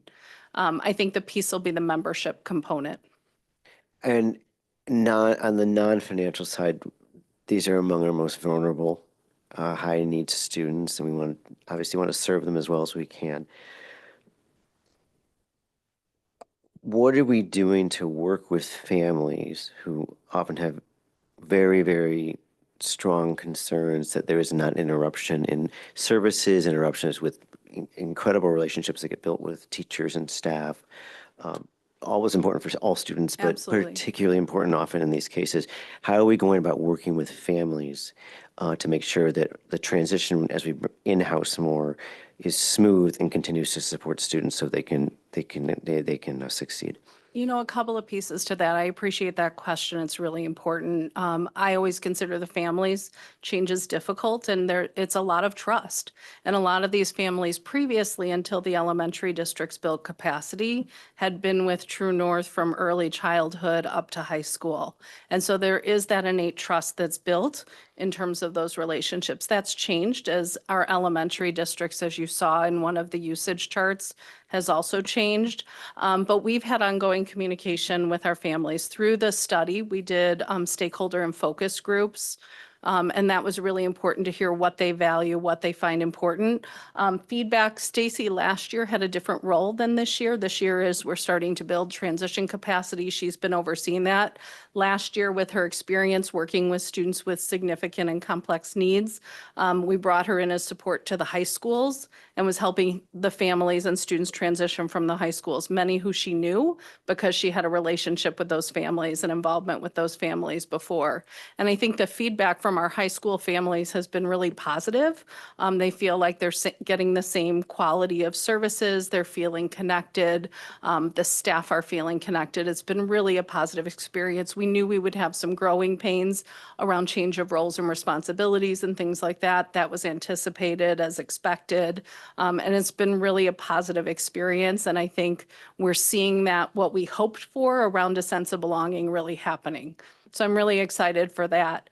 I think as we move forward, we do have some upcoming parent communications that are going to be occurring. We sent a letter out to families, I think it was last week, on Friday, inviting them to a couple of sessions in November. This was particularly for our families who are currently accessing True North transition services, as well as our seniors who are going to access transition next year. And we've had Stacy kind of, even as she's serving transition in our district, she's also been spending time at True North, getting to see what the students are doing. She knows many of the students. There are a few from Glenbrook North that she hadn't been familiar with, but really familiarizing herself with the students. I think for a lot of our families, years ago, I had a family who said, I trust you. I know you understand TLS. I used to be the administrator at NSSED of the TLS program when it was up in the 200s enrollment count. So a family said to me once, and I always keep this in mind, they said, Jennifer, I trust you. I know you understand our kids. I know you understand the program, but what happens if you leave?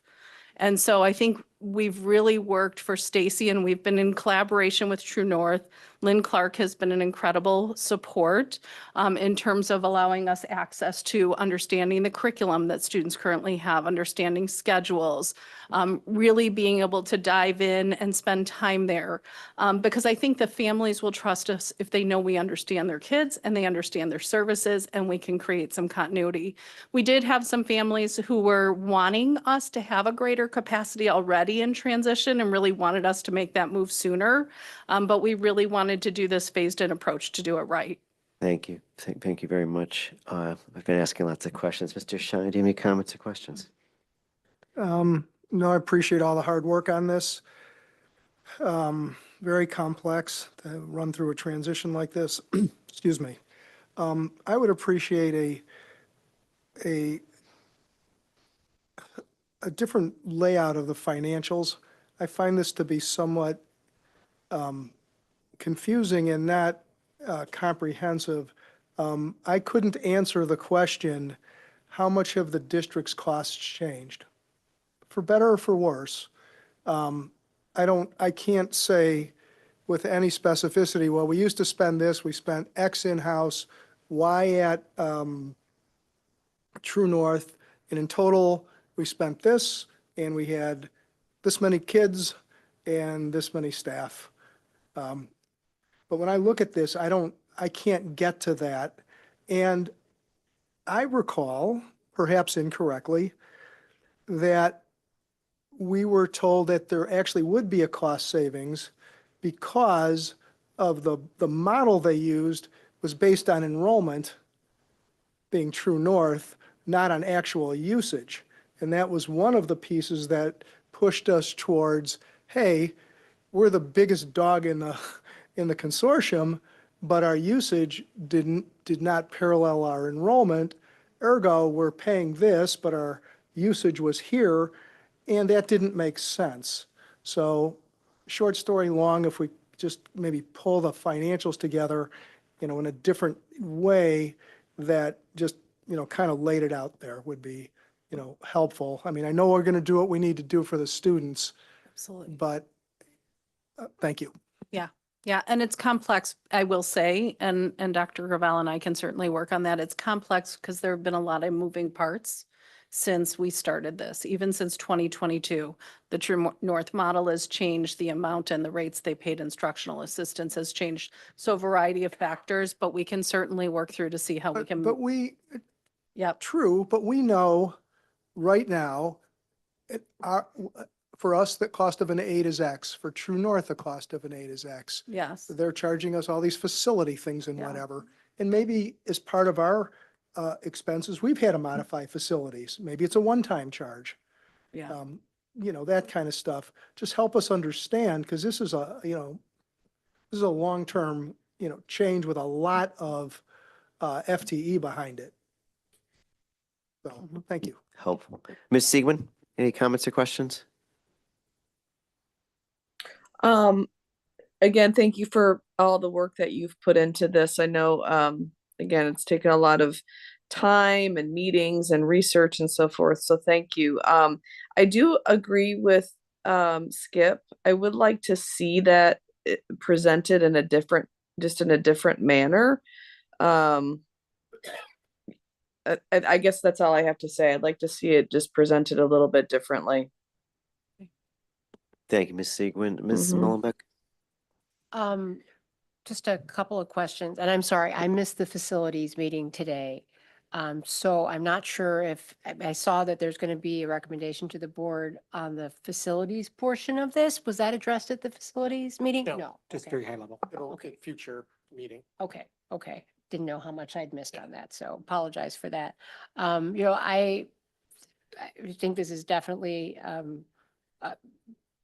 I'm glad to hear that the families are happy with this, because obviously having them be comfortable is a huge part of this. But I do think that this direction just makes a lot of sense, not just for the district, but also for, I think the kids will feel more included in the community that they live in to be here and not in Highland Park.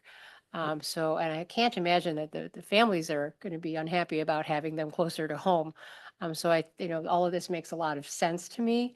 And I do think that, for all the reasons that you laid out, that, that sense of trust and feeling that they can leave their kids with us and know that they're being taken care of, that's something that's hard to achieve. And, kudos to all of you that we've fostered that type of relationship where the families can make this kind of change and feel good about it.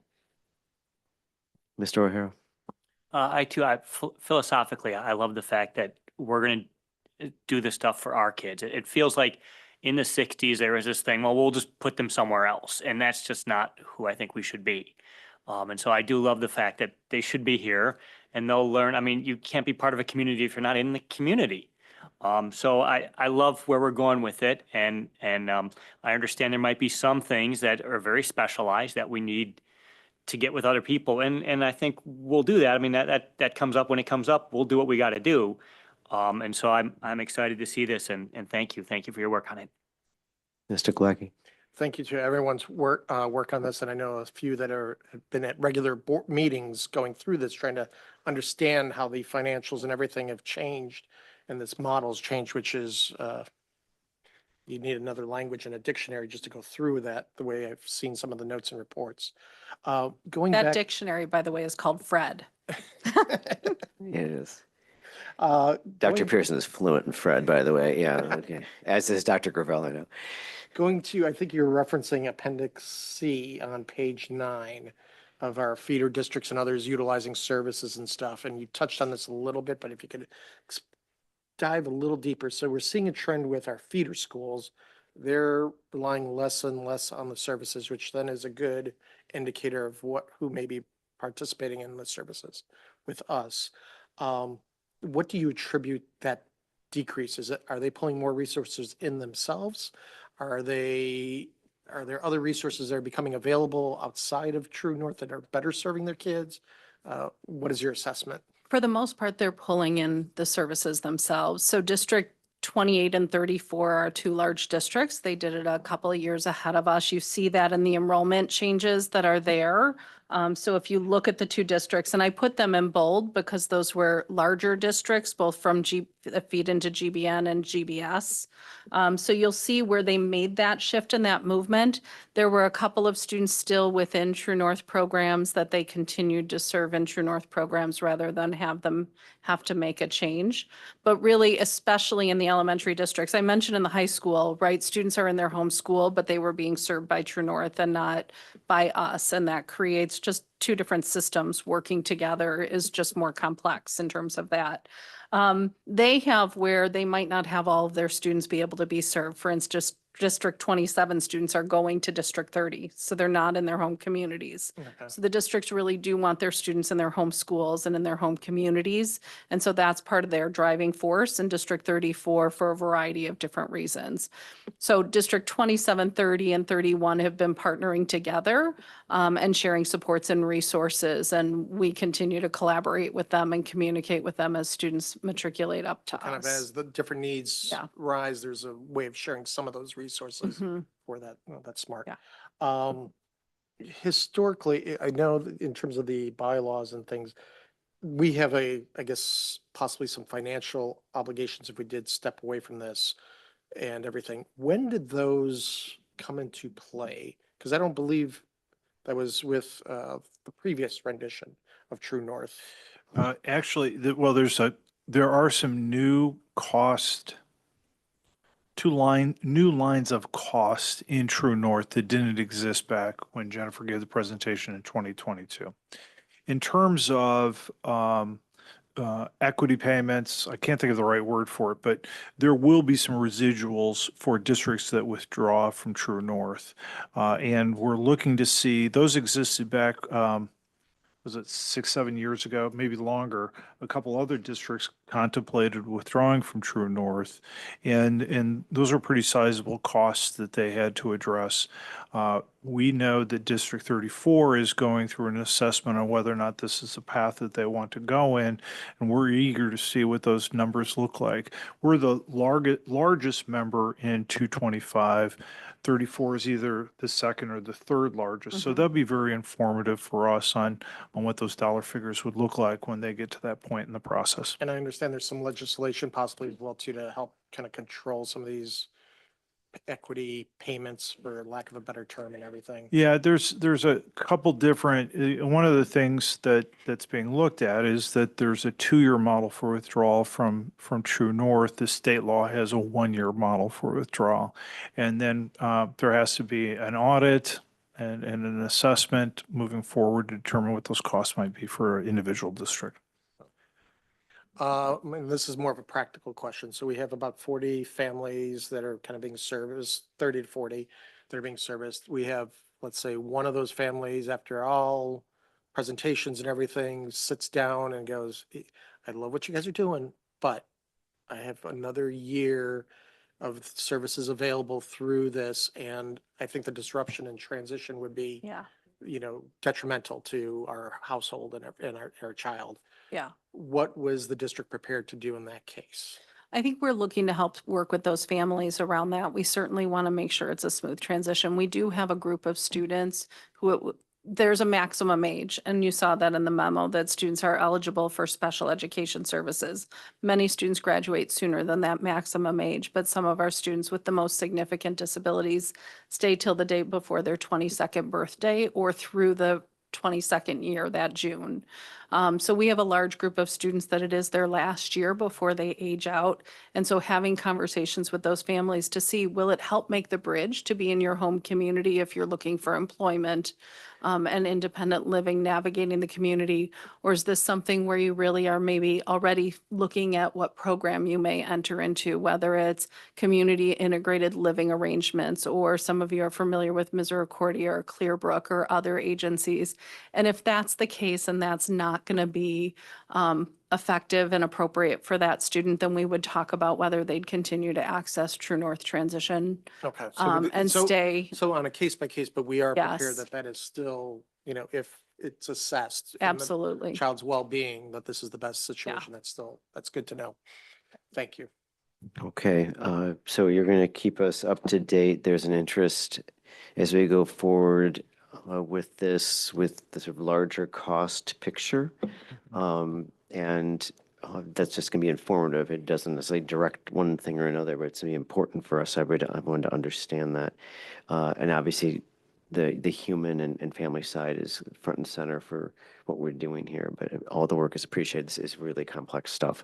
And even though I sit on that board and their finance committee, I will tell you this is really complex. So I appreciate all the support that we get from you folks to do that work. Anything else you want to add here, Dr. Johns? I think we've made really good progress on this over the past couple of years. I think Dr. Pearson has taken the yoke and done a really great job. One of the things that makes her so particularly good at this is her personal relationships with the students and the families and the deep level of care of how those kids are doing. And so I feel really good about the path that we're going on because I know her heart's really into doing the right thing for the right kid, for these kids. And I'm really proud that we can bring these students home so they can learn and grow in their own communities rather than having to be bused 20, 25, 30 minutes away and losing that learning time. And then they can tap into the networks that exist in our own communities and the jobs that they might stick with beyond being in the transition program and be seen in our communities and be a part of our communities. I think this is a great vision that Dr. Pearson has brought to us, and I'm really proud of where it's headed. So thanks, Jennifer. And one of the themes, it's got a both, a legal regulatory as well as sort of general educational basis is inclusivity, that we want all of these students to be included in the communities as much as possible in the least restrictive environments. And there's a bunch of other phrases, but they all have that same theme of trying to have all our students be part of the regular standard community as much as possible. And so bringing them home is a large geographic and experiential step for all these students and families. And that's no disrespect to any effort done by True North or any other agency that supports us. It's just, this is their home, and to have them all a part of that home makes a big difference. So it's very consistent with what we talk about True North all the time about inclusivity. And I think it's consistent with our strategic plan. If you look at strategic plan focus area 1, it hits all of them.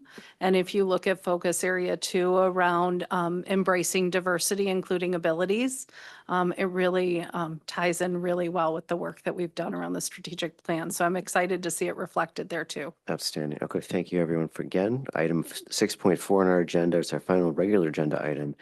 Regards the Illinois Association of School Board Resolutions. This is an annual item for us. Will come up at the III conference. I will be out of town during that, so Mr. Glowacki will attend the assembly on our behalf, but there are 8 or 10 resolutions to consider. And Dr. Johnson, I don't have any thoughts on them, but maybe you can walk us through them a little bit. I have a lot of thoughts, and most of them you don't need to hear. As you know, in the booklet starting on page 11, the IASB has a committee that looks at all these resolutions: dual language, EBF, charter school funding, TIF accountability, FACE law, healthcare coverage, and a polling place amendment. So all 6 of those are recommended by the committee. I would concur with those. All of those are valid and meaningful. The EBF charter school funding would have little to no impact on us. All the rest, I think, are both either good for our district or good for the state education system. I didn't spend as much time on those that they recommend not to adopt, but my recollection is it's been a while since I looked at those, that those are probably pretty consistent with the direction we should head in as a district. Procedurally at the assembly, if people can take things off consent agendas and then there can be discussion, there might be speeches about those things. That's something you'll witness. What I would suggest we've done in the past is when we come back on, I think it's November 11th, if board members have any thoughts on any particular resolutions, then that's something we can share at that point. And then Ms. Glowacki can go with our collective thinking into that assembly and act on our behalf. So if we can make sure that goes back on the regular agenda for just additional thoughts, that'd be great. Thank you very much. Item 7 on our agenda is our summary of our meeting. We did have a moment of silence this morning, or this evening. We began with for a GBS student who's passed, most unfortunately. We did have one community visitor speak to the board. Then we had board and superintendent reports, and we'd heard about promotions and recognitions for Dr. Romano and Mr. Morel. Strategic planning pamphlet, which is a very handy way for us to see all the work that's been done. Their enrollment project, give us a presentation on that. Work with getting a grant for AI learning with Oakton, and the benefits of our healthcare center and having only one medical exclusion this year, which is very low, and hopefully we're working through that quickly. Continuing great achievements in athletics, including state championships in golf, plays and concerts, and charity work done by the football teams together, despite the rivalry. They came together for charity, as well as the upcoming canned food drives. It's always wonderful to see our students contributing to the community and learning those really important skills and values early. Item 8 on our agenda are possible topics for future board meetings. Please let me or Dr. Johns know any that come across and you'd like to raise. Item 9 is closed session. We do have closed session tonight to consider the appointment, employment, compensation, discipline, performance, or dismissal of specific employees of the public body or legal counsel for the public body, including hearing testimony on a complaint lodged against an employee of the public body or against legal counsel for the public body to determine its validity. Collective negotiating matters between the public body and its employees or their representatives, or deliberations concerning salary schedules for one or more classes of employees, student disciplinary cases, and security procedures, and the use of personnel and equipment to respond to an actual, a threatened, or reasonably potential danger to the safety of employees, students, staff, the public, or public property pursuant to sections 2C 1, 2, 8, and 9 of the Open Meetings Act. So moved. Second. All in favor? Aye. Any Aye. opposed? Motion carries. Thank you. It's about 9 o'clock. We'll reconvene at 9:10. Thank you very much.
do you think? 1,200 times 6.